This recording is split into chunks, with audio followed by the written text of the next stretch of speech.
Captain Jake Morrison was drinking his morning coffee when the universe changed forever. He stood on the bridge of the UES Liberty, watching the stars through the main window. The ship had been traveling through deep space for 3 months now, exploring new solar systems and looking for signs of life. So far, they had found nothing but empty planets and dead rocks. The Liberty was not a big ship, but it was humanity's pride and joy. It was the first vessel that could travel faster than light, built with the best technology Earth had to offer. The crew of 50 men and women had volunteered for this mission, knowing they might never see home again. They were explorers, scientists, and soldiers, all united by the dream of finding other life in the galaxy. Jake had been a military pilot for 15 years before taking command of the Liberty. He was a tall man with gray hair and tired eyes, someone who had seen too much war. On Earth, he joined this mission hoping to find peace among the stars, not more conflict. But the galaxy, it seemed, had other plans. Lieutenant Amy Foster was working at her station when the first signals came through. She was the ship's communications officer, a young woman with red hair and quick fingers who could make any radio work. She had been monitoring the usual space noise when something different caught her attention. The patterns were wrong, too organized to be natural. Captain Amy called out, her voice tight with excitement. "I'm picking up something strange. It's not background radiation or solar wind. It looks like a transmission." Jake walked over to her station, setting down his coffee cup. "What kind of transmission?" "I don't know yet. It's coming from multiple sources, all broadcasting on different frequencies. The signals are weak, but they're definitely artificial. Someone is trying to communicate." Amy's fingers flew across her controls as she tried to clean up the signal. The bridge grew quiet as the rest of the crew gathered around. Commander Steve Parker, the ship's tactical officer, stood beside Jake. Steve was a short, stocky man with a thick beard who had served in the Earth Defense Force. He looked worried. "Where is it coming from?" Jake asked. Amy checked her readings. The Kepler 442 system. That's about 1,200 light-years from Earth.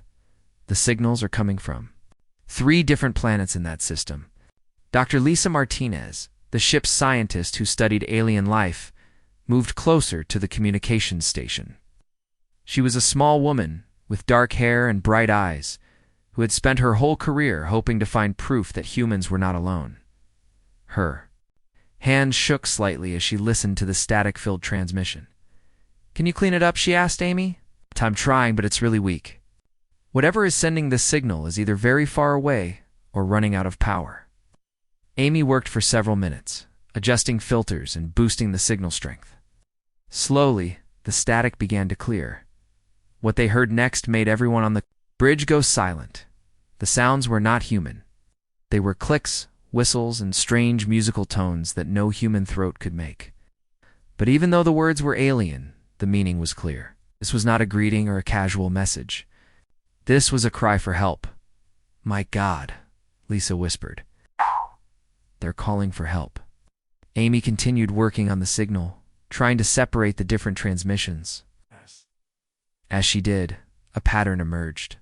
3 different types of sounds, coming from 3 different planets. 3 different species, all broadcasting the same desperate message. "Captain," Amy said, her voice barely above a whisper. "They're all saying the same thing. I can't understand the words, but the emotional content is clear. They're terrified. They're dying." Jake felt his stomach drop. His first contact with alien life, and they were listening to what might be their final moments. Can you determine what? They're running from... Steve Parker was already working at his station, analyzing the data that came with the audio signals. His face grew pale as he read the information. "Captain, you need to see this. The energy readings from that system are off the charts. There are massive objects moving through space, and they're destroying everything in their path." Jake looked at the tactical display that Steve had put up on the main screen. The Kepler 442 system showed up as a cluster of dots, with 3 planets, marked in red. Moving between them were larger dots colored in angry orange. As they watched, one of the planet's signals grew weaker. "The 3rd planet just went quiet," Amy reported. "Whatever was broadcasting from there has stopped." Lisa was studying the alien transmissions with growing horror. "These aren't random attacks." Look at the pattern. The attacking force hit the outer planet first, then moved to the middle one. Now they're heading for the inner planet. This is systematic. They're wiping out entire civilizations. The bridge fell silent again as the crew absorbed this information. Somewhere in the galaxy, 3 alien species were being destroyed, and their final act was to call out for help. The question was, what could humanity do about it? Jake stared at the tactical display, his mind racing. Liberty was an exploration ship, not a warship. It had basic defensive systems and a small crew. Whatever was attacking those planets had already destroyed 3 advanced civilizations. What chance would one human ship have against that kind of power? Captain Amy said quietly, "The signal from the second planet is getting weaker. I think we're listening to the end of entire worlds." Commander Parker pulled Jake aside. "Sir, we need to think about this carefully. We don't know what's out there, but it's powerful enough to destroy planets. If we go to investigate, we might be flying into a trap." Jake nodded, but his eyes remained fixed on the display. "What's our current position relative to the Kepler 442 system?" The ship's navigator, a young man named Danny White, checked his charts. "We're about 2 weeks away at maximum speed, Captain." "But sir, regulations say we should report this to Earth Command and wait for instructions." 2 weeks, Jake repeated. "Those people don't have 2 weeks. They might not have 2 days. Dr. Martinez approached him. "Captain, this is the most important moment in human history. We're receiving a distress call from alien civilizations. We have to respond. We have to think about the crew," Steve argued. "We don't know what we're up against. This could be a suicide mission." Jake looked around. The bridge and his crew? These were good people, brave people who had left everything behind to explore the unknown. But they had signed up to study planets and make contact with friendly aliens, not to fight in an interstellar war. "Amy," he said, "can you boost the signal enough to send a message back?" Amy worked at her controls. "I can try, but I don't know. If they'll understand us, do it. Send this message. We hear you. Help is coming." Amy's fingers moved across her keyboard, encoding the message in multiple frequencies and formats. The transmission went out into the void, carrying humanity's first words to alien civilizations. Whether those civilizations would survive to hear the message remained to be seen. Jake turned to address his crew. "I know this isn't what we signed up for. We came out here to explore, to learn, to make peaceful contact. But sometimes the universe has other plans. Right now, 3 alien species are being destroyed, and we're the only ones who can help them." He paused, looking at each face on the bridge. "I won't order anyone to come with me. This is volunteer only. Anyone who wants to stay behind will be transferred to a shuttle with enough supplies to reach the nearest Earth station." The crew exchanged glances, but no one moved toward the exit. Steve Parker stepped forward. "Captain, I think I speak for everyone when I say we're with you. We didn't come out here to run from the first sign of trouble." Jake felt a surge of pride in his crew. They were scared. He could see it in their eyes. But they were ready to do what was right. Then set course for the Kepler 442 system. Maximum speed. The Liberty turned toward the distant stars, carrying humanity's first rescue mission into the unknown depths of space. The Liberty traveled through space for 13 days, pushing its engines to the limit. Captain Jake Morrison barely slept during the journey, spending most of his time on the bridge watching the stars grow brighter as they approached the Kepler 442 system. The closer they got, the more worried he became. Dr. Lisa Martinez had been working around the clock to analyze the alien transmissions. She had set up her equipment in the ship's main laboratory, surrounded by screens showing sound waves and language patterns. Her eyes were red from lack of sleep, but she refused to rest. "Captain," she called over the ship's communication system, "I've made some progress with the alien languages. There are definitely 3 different species broadcasting. I'm calling them Alpha, Beta, and Gamma for now." Jake made his way to the laboratory, where Lisa was pointing at different wave patterns on her screens. "What can you tell me about them?" "Alpha species uses clicking sounds, very rhythmic. Beta uses musical tones, almost like singing. Gamma uses low-frequency sounds that are hard for human ears to hear. But all 3 are saying the same thing. They're being attacked by something they call the Devourers. Jake felt a chill run down his spine. Devourers. That's the closest translation I can manage. The word appears in all three languages, and it seems to mean something that eats or consumes everything. The aliens are terrified of them. Lieutenant Amy Foster joined them in the laboratory. She had been monitoring the signals during their journey, and her face looked grim. Captain, the transmissions are getting weaker. The Alpha species stopped broadcasting 2 days ago. Beta species is barely coming through now. Only Gamma is still sending strong signals. Jake studied the data on Lisa's screens. 3 civilizations, and 2 were already gone. How long do we have? Based on the pattern, maybe a day or 2 before Gamma goes silent too? Amy replied. Commander Steve Parker arrived at the laboratory, carrying a tablet with tactical information. Captain, we're going to drop out of faster-than-light travel in 4 hours? I've been running simulations of what we might find. Jake looked at the tablet Steve handed him. The numbers were not encouraging. What are our chances? Honestly. Sir, not good. Whatever destroyed those civilizations has technology far beyond ours. Our weapons are designed for ship-to-ship combat, not planetary defense. Jake nodded grimly. He had known this was a suicide mission from the start, but hearing? The odds made it real. What about the crew? Any second thoughts? Steve shook his head. No, sir. Everyone knows what we're facing, but morale is high. Chief Engineer Pete Johnson has been working miracles with our systems. Says he can give us maybe 20% more power if we need it. And pilot Danny White. He's been studying the star charts, looking for advantages. He thinks he can use the asteroid fields in the system to hide our approach. Jake felt a surge of pride in his crew. They were scared, but they were ready to fight. All right, let's go see what we're up against. 4 hours later, the Liberty dropped out of faster-than-light travel at the edge of the Kepler 442 system. What they found was worse than anyone had imagined. The first planet was gone. Not destroyed, but literally missing. Where it should have been, there was only empty space and floating debris. The second planet was half its original size, with massive chunks missing from its surface. The third planet still existed, but it was covered in strange dark marks that seemed to move. My God, whispered Lisa, staring at the main screen. Not just destroying the planets, they're eating them. Danny White, who was piloting the ship, pointed at his instruments. Captain, I'm reading massive energy signatures near the third planet. Whatever is doing this is still there. Ow. Jake ordered the ship to move closer, but slowly. As they approached, the source of the destruction became clear. Enormous ships, each one the size of a small city, were attached to the planet's surface. They looked like a cross between machines and living creatures, with organic curves and metallic surfaces. The Devourers, Amy whispered. The alien ships were literally eating the planet. Long tubes extended from their holes down to the surface, sucking up rock, metal, and anything else they could find.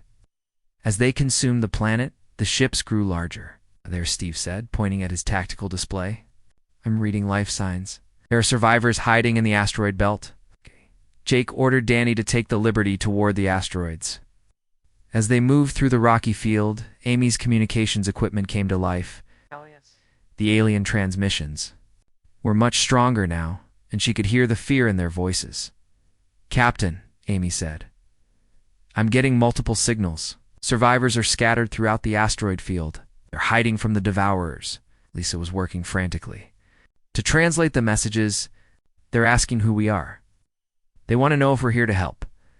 Jake made a decision. Amy, send a message. Tell them we're here to help. Amy transmitted the message using the translation system Lisa had developed. Within minutes, they received a response. The signal was weak, but the meaning was clear. They want to meet with us, Amy reported. But they're sending coordinates. Danny guided the Liberty through the asteroid field to a large rock that had been hollowed out. As they approached, they could see lights inside the artificial cave. Other ships were docked there, though they looked damaged and barely functional. Captain, Steve said, studying his instruments, I'm reading 37 alien vessels in there. All of them are damaged. Some are barely holding together. Jake suited up in his space gear and took a small team with him to meet the aliens. Amy came along to handle translations, while Steve brought weapons just in case. Lisa stayed on the ship to monitor the Endeavor. The inside of the asteroid was like nothing Jake had ever seen. The walls were covered in strange, glowing symbols, and the air smelled of ozone and something sweet. Dozens of aliens waited for them, representing all three species they had heard in the transmissions. The Alpha species looked like large insects, with 4 arms and compound eyes. The Beta species were tall and thin, with blue skin and musical voices. The Gamma species were short and stocky, covered in fur, with deep voices that rumbled like thunder. A Beta alien stepped forward, its voice creating beautiful, sad music. Amy listened to her translation device and then spoke to Jake. "This is Commander Zara of the Zalani Federation. She says her people have been fighting the Devourers for 6 months. Jake nodded to Commander Zara. "Tell her we received their distress call. We're here to help," Amy translated, and all the aliens began talking at once. The sounds were overwhelming, but Amy managed to pick out the important information. "Captain, they're amazed that we came. They say no one has ever answered a distress call from the Devourers before. Most species just run away." Gamma alien, who seemed to be their leader, spoke in deep, rumbling tones. Amy translated, "This is General Keth of the Corvani Republic. He says the Devourers have destroyed over 100 worlds. They consume everything, planets, ships, even the stars themselves." An Alpha alien clicked rapidly, and Amy translated, "Admiral Hicks of the Wreathgar Empire says the Devourers are unstoppable. They adapt to any weapon, absorb any technology. Nothing can hurt them." Jake looked around at the gathered aliens. Were defeated, broken, hiding in rocks while their worlds were consumed. But they were still alive, and that meant there was still hope. "Tell them," Jake said to Amy, "that humans don't know how to give up. Ask them about the Devourers. How do they fight?" "What are their weaknesses?" Amy translated, and the aliens exchanged glances. Commander Zara spoke first. "She says the Devourers are biomechanical. Part machine, part living creature. They communicate through some kind of shared mind. When one learns something, they all learn it." General Keth rumbled his response. "He says they grow stronger by consuming matter. The more they eat, the bigger and more powerful they become. They started with small asteroids, then moved to planets." Admiral Hicks clicked rapidly. "She says they've tried everything. Energy weapons, nuclear missiles, even ramming ships into them. Nothing works. The Devourers just absorb the attacks and become stronger." Jake absorbed this information. The situation was even worse than he had thought. But as he looked at the defeated aliens, he felt something they had lost: determination. "Amy," he said, "tell them that humans have a saying. The bigger they are, the harder they fall. Ask them to show us everything they know about the Devourers. Yes. Every battle, every weakness, every failure. We're going to find a way to stop them." Duh. Aliens looked at each other in confusion. They had lost everything, and now this strange, primitive species was talking about fighting back. But something in Jake's voice, something in the way he carried himself, made them believe. For the first time in months, the survivors of 3 civilizations began to hope. Captain Jake Morrison spent the next 6 hours in the asteroid base studying everything the aliens knew about the Devourers.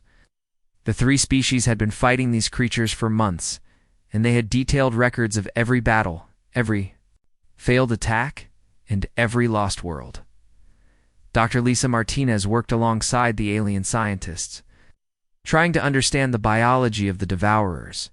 She sat with a Zalani researcher named Scientist Vela, whose blue skin glowed softly in the dim light. Through Amy's translation, Vela explained what they had learned. "The Devourers are not like any life form we know," Vela said, her musical voice filled with sadness. "They are part machine, part living tissue. They can repair themselves instantly and adapt to any weapon we use against them."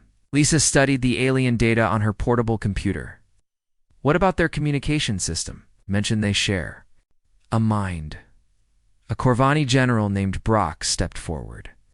He was short and covered in thick brown fur, with deep red eyes that showed his exhaustion. They communicate through quantum signals. When one devourer learns something, all of them know it immediately. Tried to jam their signals, but they adapted too quickly. Admiral Hicks, the insect-like Krithgar leader, clicked her mandibles.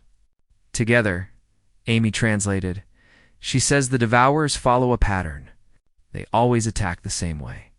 First, they send small ships to test the defenses. Then they bring in the big ships to consume the planet. Jake listened to all this information, but something bothered him. The aliens were smart and had advanced technology, but they all fought the same way. They used energy weapons, missiles, and direct attacks. They fought like civilized people. Commander Steve Parker joined the group, having studied the tactical data. Captain, I've been looking at their battle records. The aliens have better weapons than us, better shields, better everything. But they all use the same basic strategies. Jake nodded. What do you think? Think they're too civilized, Steve said quietly.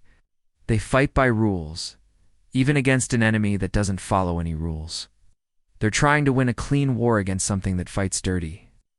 Chief Engineer Pete Johnson appeared at Jake's shoulder. He was a big man with grease-stained hands and a practical mind. Captain, I've been looking at their ships. Amazing technology, but they're all built the same way. Same power systems, same weapons, same everything. No wonder the Devourers adapted so quickly. Jake was beginning to understand. The Devourers learn from each battle. They face the same tactics over and over, so they know how to counter them. Exactly, Steve said. But they've never faced humans before. They don't know how we fight. Dr. Karen Bell, the ship's medical officer, had been studying the biological data about the Devourers.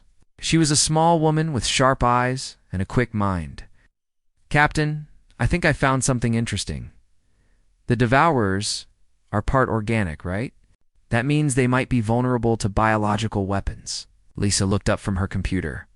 What kind of biological weapons? Viruses, bacteria, toxins, things that attack living tissue. The aliens have been trying to destroy the Devourers with energy weapons, but they haven't tried to make them sick.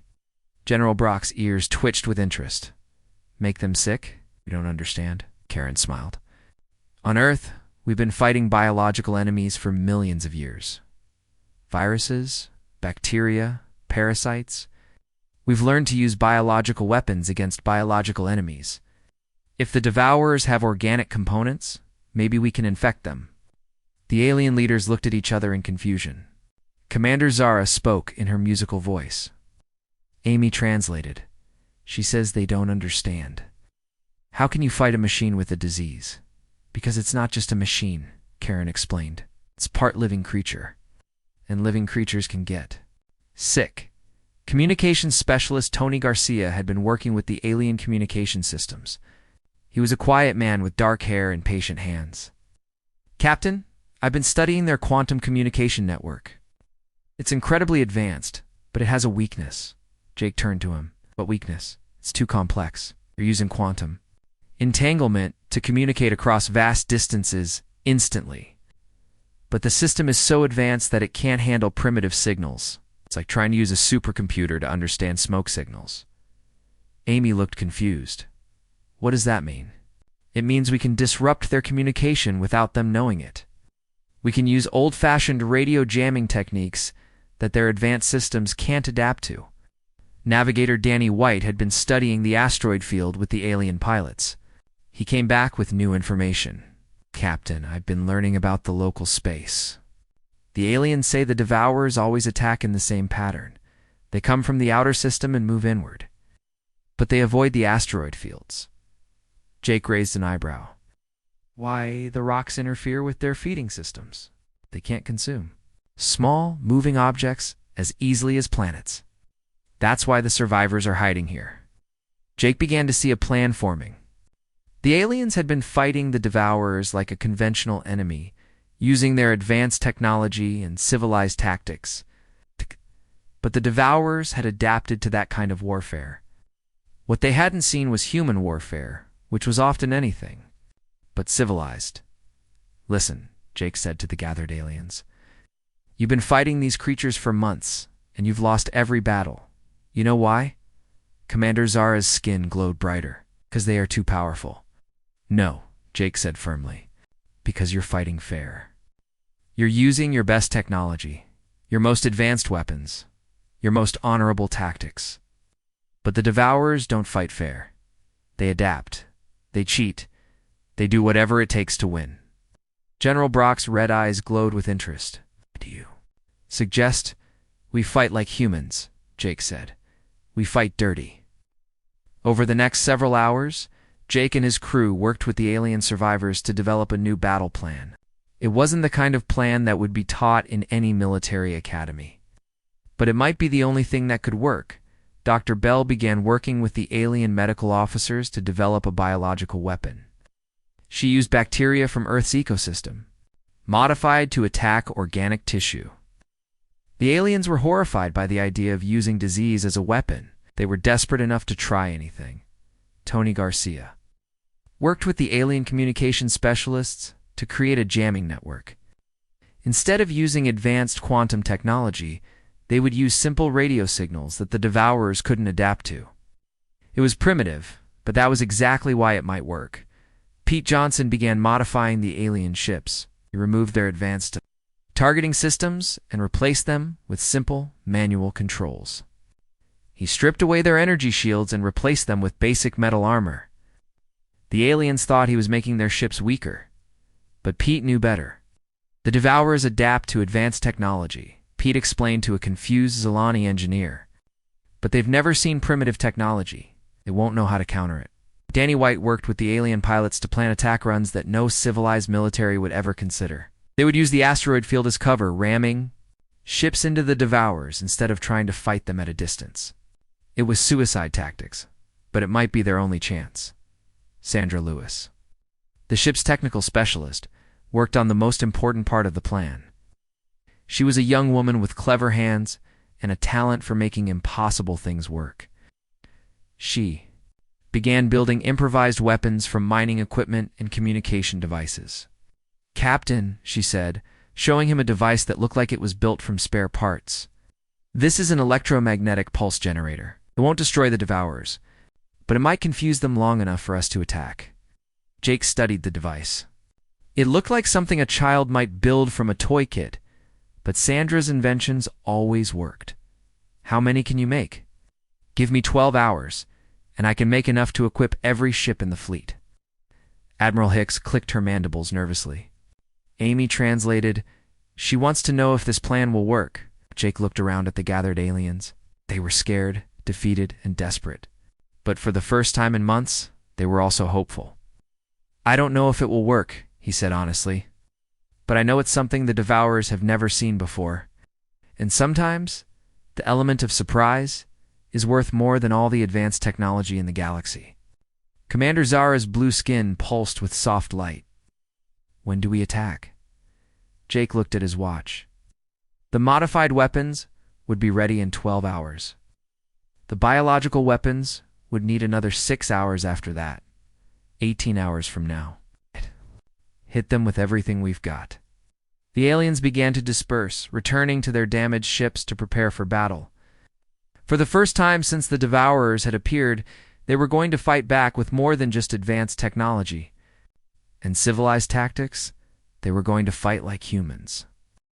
18 hours later, Captain Jake Morrison stood on the bridge of the Liberty, watching the strangest fleet he had ever seen prepare for battle. 37 alien ships floated in the asteroid field, but they no longer looked like the advanced vessels they had been. Pete Johnson and his team had stripped away their sleek armor and replaced it with rough metal plating. Their elegant weapons had been removed, replaced with simple projectile launchers and improvised explosive devices. The alien crews were nervous. Commander Zara stood on the bridge of her ship, the Starwind, speaking to Jake through the communication system. Her musical voice was filled with doubt. "Captain Morrison, our ships feel wrong. We've removed all our best technology. How can we fight the Devourers with these primitive weapons?" Jake smiled grimly. "Commander, sometimes the best technology is the technology your enemy doesn't expect. The Devourers have adapted to your advanced weapons. They don't know how to handle our simple ones." General Brock's deep voice rumbled through the speakers from his ship, the Ironheart. "Human Jake, our warriors are afraid. We have never fought like this before. We are not used to your ... dirty methods." "General, I understand your concerns," Jake replied. "But clean fighting got your people killed. Today we fight to survive. And survival doesn't have rules." Dr. Karen Bell was working in the Liberty's medical bay, preparing the final doses of her biological weapon. She had created a virus that would attack the organic components of the Devourers, but it had to be delivered directly to their systems. The plan was dangerous and would require ships to get very close to the enemy. Captain Karen said over the communication system, "The biological weapons are ready. But remember, our people will need to ram the Devourer ships to deliver the payload. The virus needs direct contact with their organic tissue." Admiral Hicks clicked her mandibles from her ship, the Swiftclaw. Amy translated her words. "She says her people are ready to die for their worlds. But she wants to know if the human plan will really work." Jake looked at the tactical display showing the Devourer ships still feeding on the third planet. There were 12 of them, each one massive and growing larger as they consumed more matter. "Admiral, I can't promise it will work, but I can promise we're going to try something they've never seen before." Tony Garcia was coordinating the jamming network from his station. "Captain, all ships are ready with the radio jammers. Activate them. The Devourers won't be able to communicate with each other. They'll be fighting blind." Sandra Lewis reported from the engineering section. "All improvised weapons are in place. Every ship has electromagnetic pulse generators. They're crude, but they should confuse the Devourers long enough for us to attack." Danny White was piloting the Liberty toward the edge of the asteroid field. "Captain, we're in position. The Devourers are still focused on the planet. They don't know we're here." Jake took a deep breath. This was it. Either their plan would work, or they would all die trying. "All ships, this is Captain Morrison. Today, we fight not just for our lives, but for the lives of every species in the galaxy.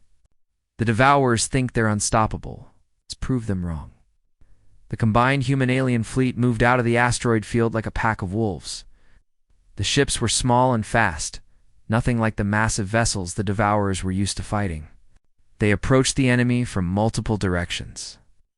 Using the chaos of battle to their advantage, the first phase of the attack began with Tony's jamming network. Simple radio signals flooded the space around the Devourers, disrupting their quantum communication system. For the first time in months, the creatures couldn't share information instantly. "Jamming is working," Tony reported. "The Devourers are trying to adapt, but their systems can't handle our primitive signals." The second phase was Sandra's electromagnetic pulse attack. 20 ships activated their improvised EMP devices simultaneously, sending waves of electrical energy toward the Devourers. The creatures' biomechanical systems began to malfunction, their movements becoming erratic. "EMP devices are effective," Sandra reported. "The Devourers are confused. Their targeting systems are down." Jake ordered the third phase to begin. "All ships, attack pattern Delta, hit them fast and hard." The fleet split into small groups, each one targeting a different Devourer ship. They didn't try to destroy the massive creatures with energy weapons. Instead, they used kinetic attacks, ramming ships loaded with explosives into the Devourers' hulls. Commander Zara's ship, the Starwind, was the first to make contact. She flew her vessel directly into a Devourer's feeding tube, detonating her. Ship's cargo hold full of improvised explosives. The blast tore a hole in the creature's organic tissue, and Karen's biological weapon began to spread. "The virus is working," Karen reported from the Liberty. "The Devourer's organic components are being attacked. It's trying to repair itself, but the virus is spreading faster than it can heal." General Brock's ship, the Ironheart, attacked next. His crew had loaded their vessel with mining charges, the kind used to break up asteroids. When they rammed the Devourer's main body, the explosion sent shrapnel deep into its biomechanical systems. "Direct hit," Brock reported. "The creature is damaged, but it's still fighting." Admiral Hicks led a group of 5 ships in a coordinated attack on the largest Devourer. Her ships were loaded with nuclear waste from the aliens' power systems, a poison that would contaminate any organic tissue it touched. The insect-like admiral showed no fear as she flew her ship directly into the creature's mouth. "For my people," she clicked over the communication system before her ship disappeared in a brilliant explosion. The battle was fierce and chaotic. Ships exploded, aliens died, and the Devourers fought back with desperate fury. But for the first time, they were losing. The biological weapons were spreading through their systems. The jamming prevented them from coordinating their defenses. And the primitive attacks were too unpredictable for them to counter. Jake watched the battle from the Liberty's bridge, coordinating the attacks and trying to keep his makeshift fleet organized. "Danny, take us in." "It's our turn." Danny White flew the Liberty through the chaos of battle, dodging debris and energy blasts. Their target was the largest Devourer, the one that seemed to be the leader of the group. Pete Johnson had loaded the ship's cargo bay with every explosive device they could find, including the Liberty's own nuclear power core. "Captain," Pete reported, "we're carrying enough explosives to level a city. When we hit that thing, there won't be much left of us." Jake nodded grimly. "I know, Pete, but there won't be much left of it either." The Liberty flew toward the massive Devourer, its hull scarred and smoking from the battle. The creature turned its attention to the human ship, recognizing the threat. Energy beams lanced out, striking the Liberty's improvised armor. "Hull breach on Deck 3, Steve Parker reported. "We're losing atmosphere." "Keep us together for another 30 seconds, Jake ordered. "That's all we need." Amy Foster was crying as she worked at her communications station. "Captain, I'm getting reports from the other ships. We're winning, but so many of our people are dying."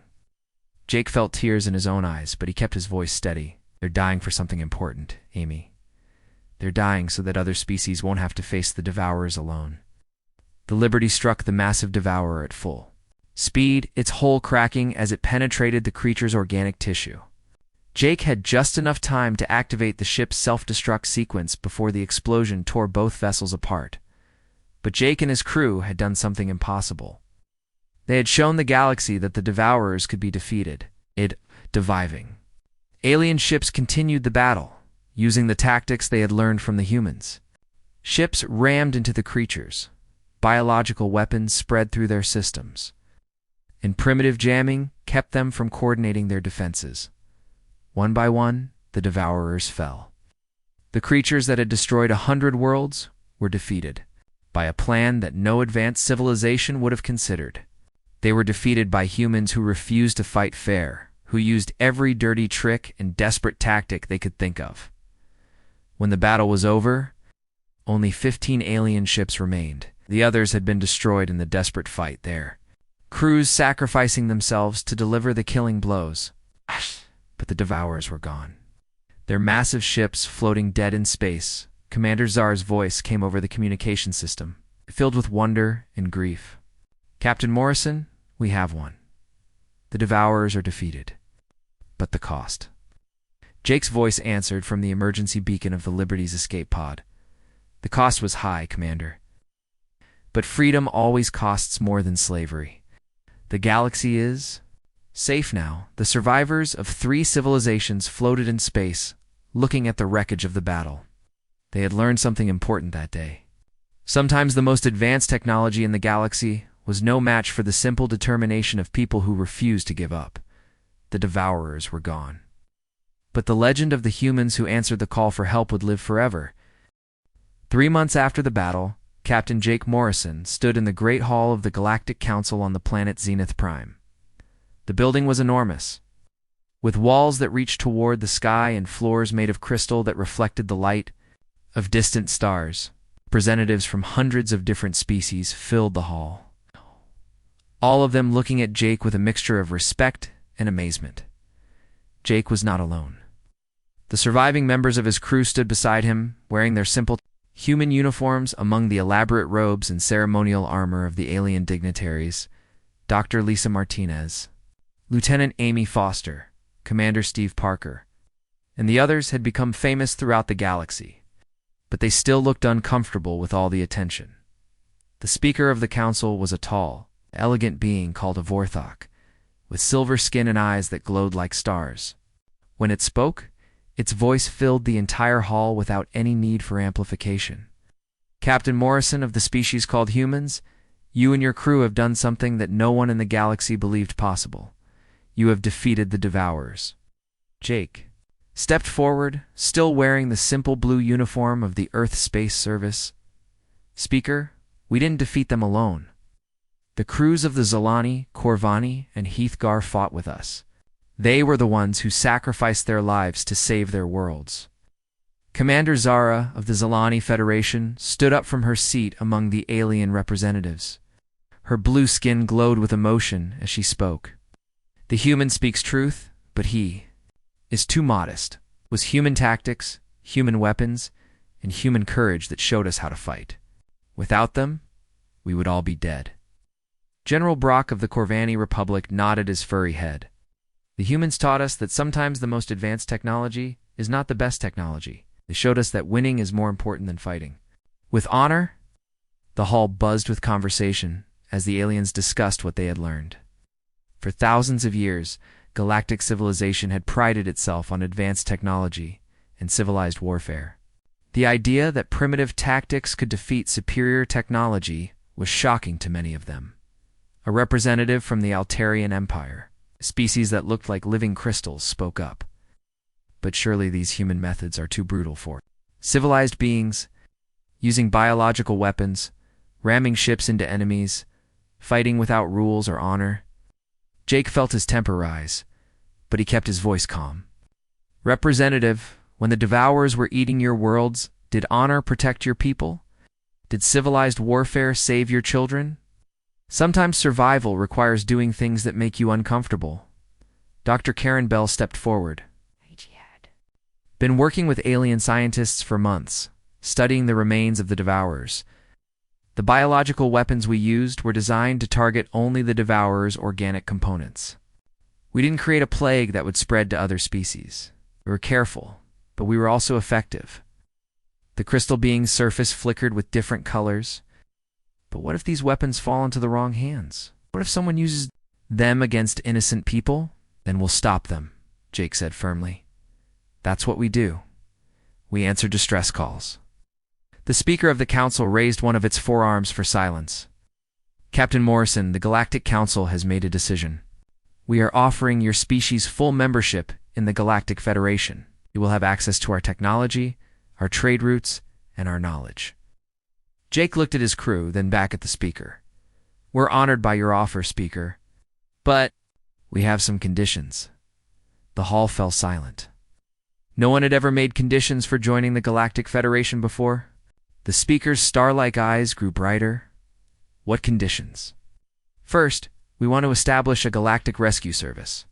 Any species in distress can call for help, and we'll respond. No questions asked, no payment required." The Speaker considered. That is acceptable. "What else?" "Second, we want to share our tactical knowledge with all member species. The Devourers might be gone, but there could be other threats out there. Everyone should know how to defend themselves." A representative from the hegemony of worlds, a species that looked like giant spiders, clicked its mandibles. "You want to teach all species to fight like humans? That seems dangerous." Steve Parker stepped forward. "Representative, fighting like humans means never giving up. It means protecting the innocent and helping those who can't help themselves. If that's dangerous, then the galaxy needs more danger." The Speaker nodded slowly. "Your second condition is also acceptable. What is your third condition?" Jake took a deep breath. "We want the right to investigate any species that preys on others.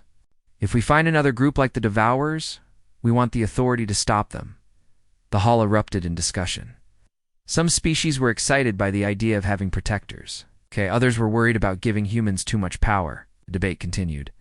For hours, finally, the Speaker called for order. "Captain Morrison, your conditions are unusual, but they are accepted.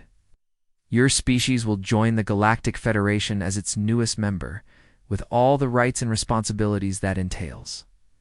Jake felt a weight lift from his shoulders. "Thank you, Speaker. We won't let you down." Over the following months, the changes began.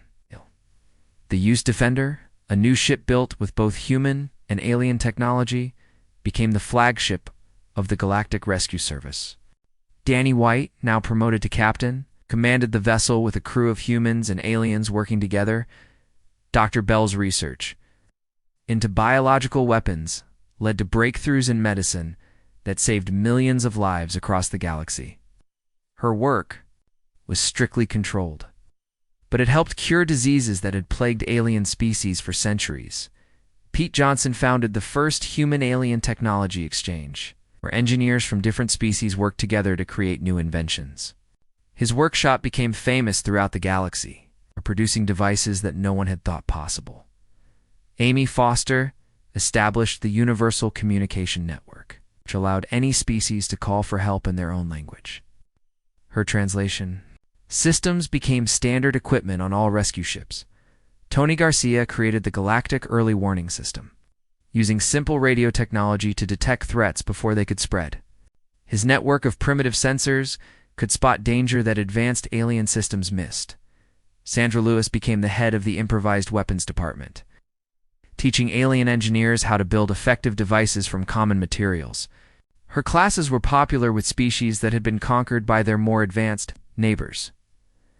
Lisa Martinez founded the Xenobiology Institute, where scientists from different species studied life throughout the galaxy.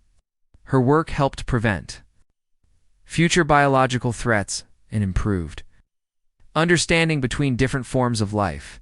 The story of the battle against the Devourers spread throughout the galaxy.